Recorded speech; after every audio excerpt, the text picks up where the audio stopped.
India gate ভারতের জাতীয় স্মৃতিসৌধ।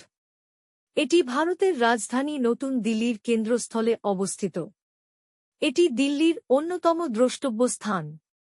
প্যারিসের আর্ক দে ট্রিম্ফের আদলে 1931 সালে নির্মিত এই সৌধটির নকশা করেন স্যার এডউইন লুটিয়েন্স।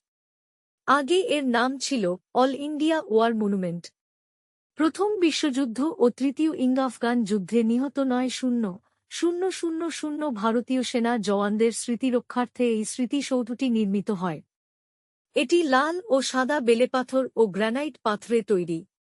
আগে পঞ্চম জর্জের একটি মূর্তি এই স্মৃতিসৌধের ছাউনির নিচে ছিল। ছাউনির তলাটি এখন ফাঁকা। সেই মূর্তিটি অন্যান্য মূর্তির সঙ্গে দিল্লির করোনেশন পার্কে সরিয়ে দেওয়া হয়েছে। স্বাধীনতার পর ইন্ডিয়া গেটে ভারতীয় সেনাবাহিনীর অনামা সৈনিকদের সমাধি হিসেবে পরিচিত অমর জওয়ান জ্যোতি স্থাপিত হয়েছে। ইন্ডিয়া গেট ভারতের জাতীয়